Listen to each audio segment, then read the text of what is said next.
Bah. Hi guys, welcome to Lee Reacts. I hope everyone's having a good day. I know I am, and we are back with Sheep. Bah. Like I said, we're continuing our journey through the album Animals, which is the 10th studio album from Pink Floyd. We have listened to Dog so far, we've listened to Pig so far, and now we're going to listen to Sheep. So far this album has been kind of revolutionary, man. Like, we've dibbled and dabbled with some Floyd stuff here on the channel, but this is the first album we've actually sat and gone through straight, and wow, like, I've always appreciated Richard Wright and Roger, but like, I don't know, man, there's just so much, and Dave, obviously, and honestly, all of them. I had an appreciation for Richard, and David. Damn, I can't even do this right. Honestly, I don't know. I've just really found a new layer of just maturity and subtlety to this, the commentary on the world that still, fits today. It's crazy, man. But so far, so good. Let's keep it going. Ooh, if y'all not subscribed, please help a brother out. Click that icon right below my face. I usually do a Pink Floyd video every Thursday around 10 a.m. Eastern Standard Time. Come hang out in the chat. We have a good time. I don't really have a designated name for this one. I usually have Frank Friday for Frank Zappa or Yes Saturday. I just do Pink Floyd on Thursday. It's just how it works out. Alrighty. Here we go. Sheep in 3, 2, 1, go. Should have known. Well, from the ending for the last one, yeah.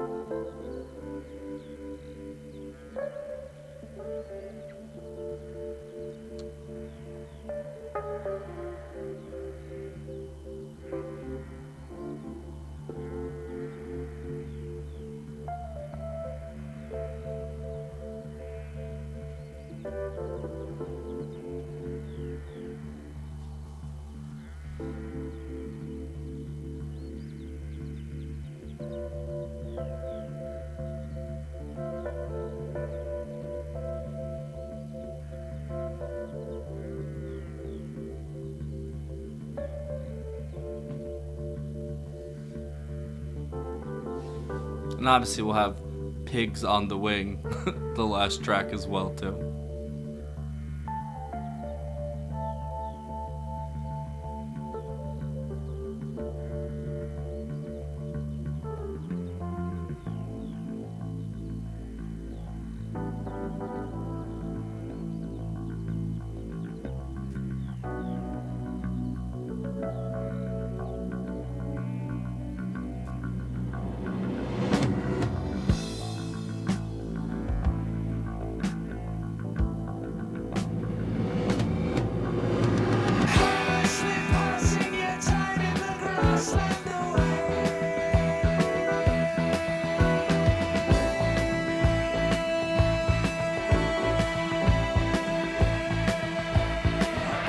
Holy shit.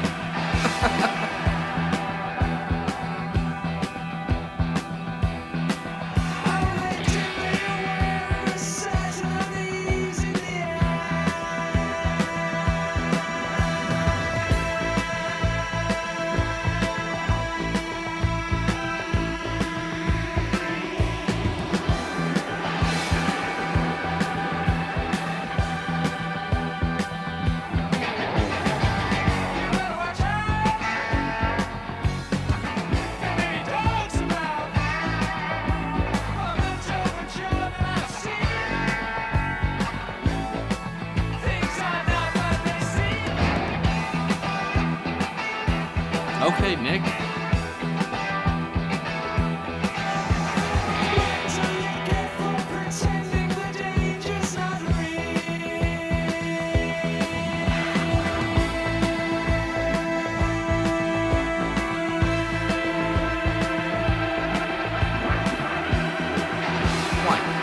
What?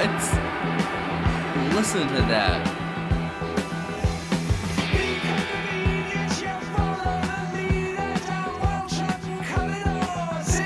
Oh, that bass is so good. I don't know if it's Dave or Roger doing it, but fuck.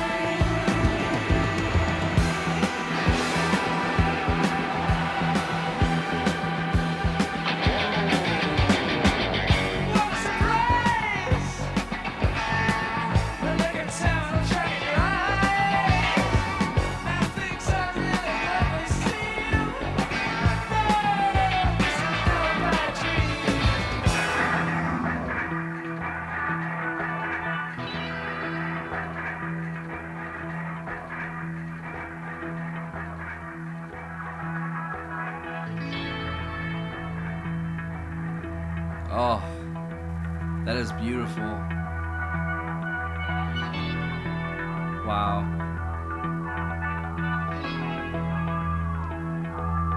I remember that.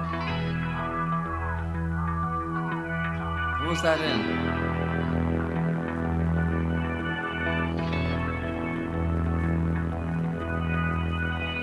Was that in Dogs?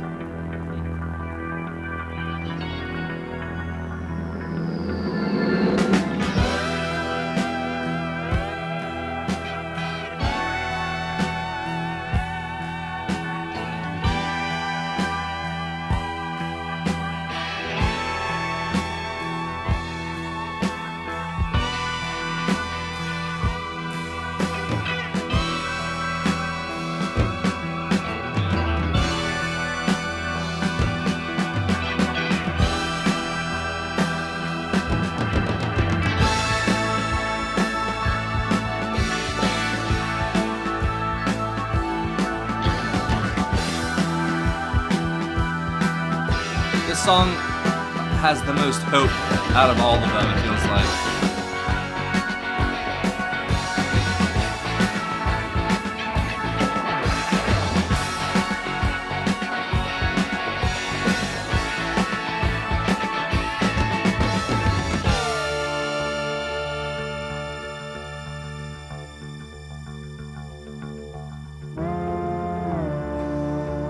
Oh! Richard Wright. Good God.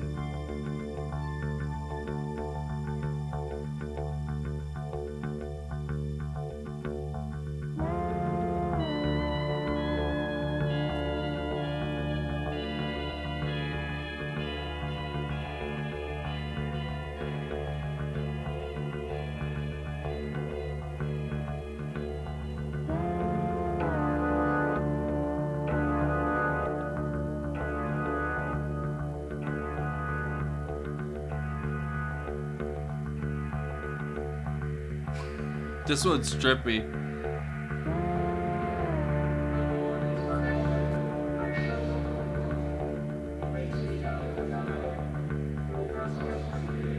Oh, no way.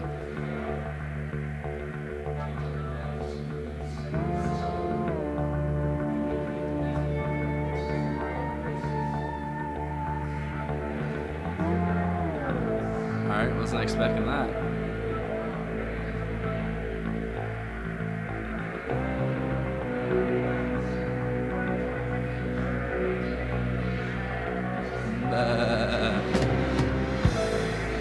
That is trippy as hell, dude. What the fuck?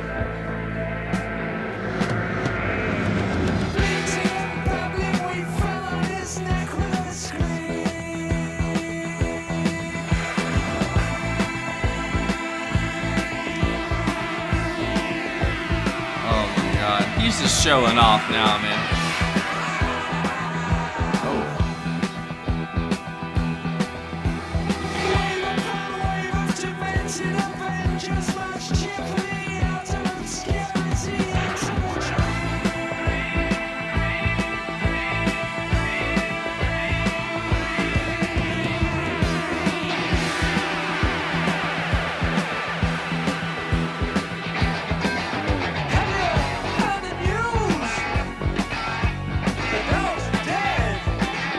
Good.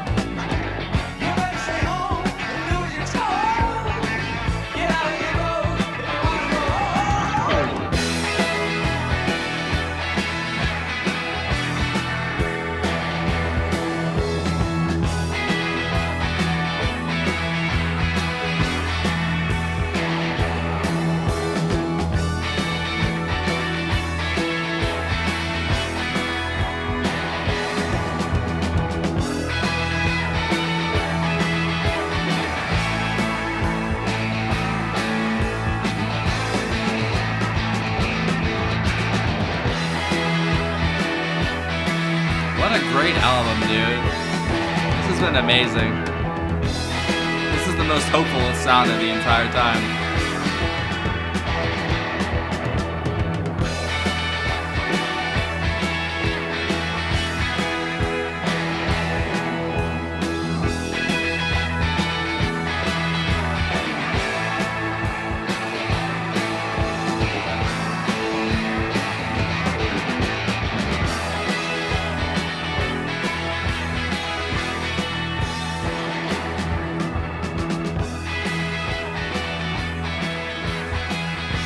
Such a great riff.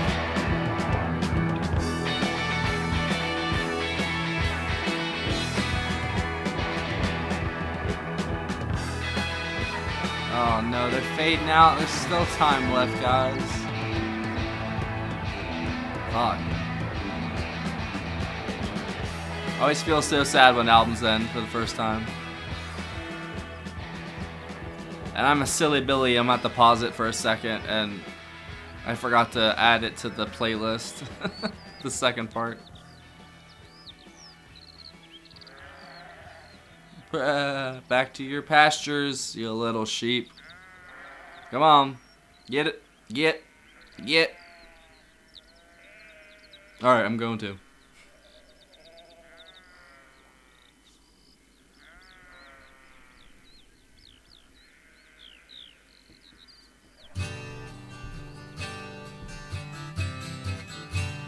Silly Billy. Bah.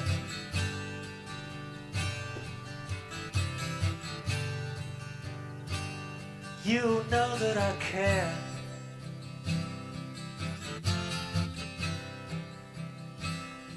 What happens to you?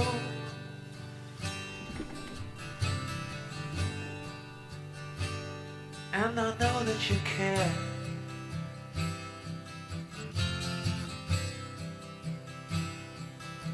For me too.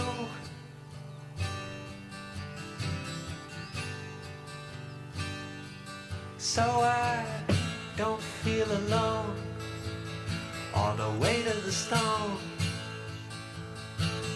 Now that I've found somewhere safe to bury my bone. And any fool knows a dog needs a home.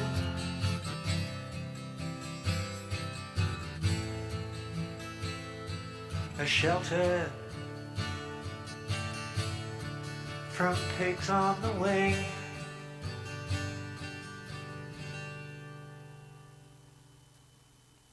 He got songwriting credits for 3 songs on this. And what a little ending that was. Man, what an album, dude. I mean, seriously, you put all, this basically 3 songs. I don't really, if you want to count Pigs on the Wing Part 1 and 2 as a song, that's fine too. But it's basically 3 songs. Man, I'd say, y'all weren't kidding. There's a few commenters on the last video who said that as a big fan of Richard Wright that I'd really like this. You weren't kidding, man. This was him in his finest hour on this album, man. Like, some of those sounds he was getting were just ethereal. I mean, just otherworldly nectar, basically. It sounded so good. It almost sounded alien at some points, you know. It was great. This was the most, like, hopeful and peaceful song, I think, on the album. There's definitely, like, that underlying, but I think, you know, there's, like, an underlying theme, too, obviously, to it. You know, being pacified sort of thing. It kind of felt like, but Dogs and Pigs had a very dystopian, almost gloomy vibe to it, which I totally dig. That's what all I really listened to before this channel was gloomy music, basically. It's a good word for it. And I've been so much more hopeful after just listening to like all the oldies and getting into the stuff, the 60s and the 70s. It's been so good for my mental health, man. It really has. Because it really is what goes in, what comes out, you know, like even with music. You can try and pretend like it doesn't affect you, but it definitely does. Even if it's on a subconscious level, like it definitely affects you. So I'd rather be a little more positive, a little more hopeful, a little more patient and kind, you know, even though the music, you know, makes me think to, I don't know, be better and think, dream bigger, you know, I don't know. But this album definitely is playing like, you know, on Animal Farm and stuff like that, and, you know, how there's different classifications, I guess, between, you know, our classes and, you know, what job you have, if you have money, if you don't, if you're important or famous or not, you know. It's basically us versus them, you know, which is, I think, is another verse, or Us and Them. It's another song by Floyd, I think. It's kind of what it feels like. It's they try to tell you, you know, they try to divide us into little groups so we hate each other instead of focusing all our anger together on the people that really are doing the oppressing and, you know, keeping us, as whatever we are, you know. I know a lot of you have already gone through, you know, a lot of the stuff I've gone through in life, you know, being, you know, younger and having to struggle and stuff like that, you know, but I really do feel like it's a whole different world that I'm having to struggle in compared to back then. Like, there's just so much more hope and kindness back then, even though I know that there's its troubles too, tons of them, you know, but I feel like just even, you know, it's more of a people were more of like a good neighbor, you know, and a good friend, and just nowadays people are just so boxed up into their own little individual worlds, you know, and everyone thinks they're the hero of their own story now when we all should be teamed up together, you know. But the theme of this album, I can't really pin it down on like one thing, you know, like one actual like thesis, but I don't know. I definitely got a lot of different vibes of like, you know, just how we're sapping the earth and sapping ourselves completely dry of energy and life for what? Like for no reason at all, just for little pieces of paper, or not even paper anymore, just little, you know, dots on the screen. You know, it's all gonna be electronic in the next 5 years. You know, and people think that money's gonna stick around forever. It's not. It's gonna go the way of the dinosaur and the dodo. It's just like everything is, just like shopping malls are. You know, like there's just, you know, time moves no matter what. Even if you want to stand firm in the river of time and just sit, you know, stand there and be just this immovable object, it's always eventually going to move you, you know, or you're just going to die, you know. I feel like you kind of have to roll with the punches, change with the times, because there's no stopping it, you know. There's no use stressing over it. You can't do nothing about it. You don't control the zeitgeist of the entire population of this planet. So it's, I don't know, man, you kind of got to flow like the river, you know, just be water, you know, be flexible, you know, no matter what, just roll with the punches and keep going. I know that there's dogs out there, there's pigs out there, and there's sheep out there. And I guess it's up to you to make the choice of what you want to be, you know. All right, so let's get into the music. That's my spiel for the philosophy time, I guess. Let's see what we got. So this is track 1, 2. This is 4. So Nick Mason did some tape effects in this. Obviously, he did the percussion, the extra stuff as well. He used so Richard Wright used an EMS VCS3. He used Mini Moog, a Fender Rhodes, string synthesizer, Hammond organ. So basically, you know, pulled out all the stops just like on Dogs, man. Like literally, you heard every trick and sound in his arsenal. I swear here, just like with those swells and like the crescendos that you would get, like it was just incredible. Just like the power and intensity that he could just the output in just within a couple seconds, and then it's just gone. Like it's fucking crazy. Roger Waters did the rhythm guitar on this, tape effects as well, did the vocoder. So when the Lord's Prayer, or whatever the hell that was, came on, I don't know what it was, but it was like a weird effect on the vocals. So it was a vocoder. And then David Gilmour did the lead guitar, obviously, and this. He did the bass as well. So yeah, that was him doing those really sick bass lines earlier. I didn't know if it was him or Roger, but, you know, I feel like everybody contributes in their own way in this band. Like, they're all such great artists, like when they're together, even when they're solo too. But I think the height of their powers and like their magic is when they're together, and they really do just create these entire worlds that you can escape into, and you know, and they can debate the human condition so well and put it in this really beautiful package that just makes you feel, man. You know, like a lot of things just kind of make you numb to things. But I think Pink Floyd is the opposite. Like, it just completely makes you feel, and they force you to feel, even if you don't want to, you know? And I think that's one of their most important traits, is just how they can rip your soul straight out your chest without you even knowing, you know? So what happened to me during that Comfortably Numb performance, like, it's just Dave Gilmour's solo and all that, it like brought me to tears, and it was tears that needed to happen, you know? Like, I'm not afraid to show it. Like, I'm never going to be like the guy in the thumbnail, like, oh, I cried, you know? But at the same time, I'm not going to hide it either, you know, but sometimes music just affects me that way. Like, Pink Floyd especially, like, they just have this way, man. I really think it's Richard Wright and David Gilmour. Obviously, Nick and Roger do their thing too, but, like, they, you know, them two together just make this, like, this impossible sound almost that just overwhelms the senses and just knocks down all those walls that we have up, and it just lets their music go straight to the heart, you know. And I totally dig it. That's why I love them. This is the first full album I've actually listened to, other than Wish You Were Here. I think because like I've heard "Have a Cigar" and I'd already heard like "Shine On Your Crazy Diamond" and "Wish You Were Here," all that stuff in my stoner days back in the day. I had a Pink Floyd shirt actually in high school, so it's the only album I really listened to because that's what my friend Alex listened to. So I was just kind of borrowing his music there for a little bit, but I really did like it though. But this is a whole nother animal here, you know. It's a different beast, and I really felt the dystopian vibes, and I really felt the hopelessness and just the futility of all the crap that we do. In the end of the day, when it all should be about us trying to better ourselves and better the world around us, and not just take everything we can and not give anything back. You know, because I think that's what a lot of us do in our daily lives sometimes without even us knowing, or even on a world scale, we just take and we take, but we don't give. You know, I feel like the real spark of life is giving, is, you know, seeing someone else happy and not just yourself, you know, because you could be the happiest, richest man in the world, whatever, you know, and just if you're by yourself, there's just no point. What are you gonna do? Just sit there and be happy and rich with yourself? You know, it's all about other people, and the second you learn how to put yourself in someone else's shoes and feel how they feel and see that it's not just from your perspective, I think that's one of the most important moments in someone's life if it ever does happen, you know, because it really does change your perspective on things.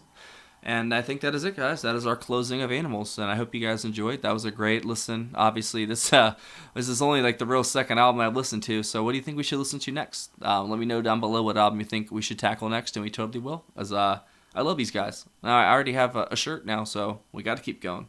So for next Thursday, we'll do something. Whoever has the most likes on their comment with an album name, we'll do that one next, and we'll let the crowd decide what we're gonna do. If y'all didn't know, we have a Patreon. Right here. There's a picture of it. There's a link in the description as well. If you join the $15 tier or up, you get one free request a month. I'll do a video for you, do a little dance, sing your praises, all the good stuff. If you join any of the tiers, you get access to all of our block videos, the hours and hours of bonus content we have on there. You know, there's 3 full Beatles albums, a ton of King Crimson, a bunch of stuff, man. We got a great community. We're almost at 350 people now. We have a Discord, you know. Any tier gets access to that. Come chat with us. And yeah, it's great over there. We have a great time. And I appreciate every single one of you guys. I really, really do. And we also have a PayPal link in the description for tips, requests, and anything else. Thank you for watching, guys. This has been a great listen. Hope you all enjoyed the ride. Bye.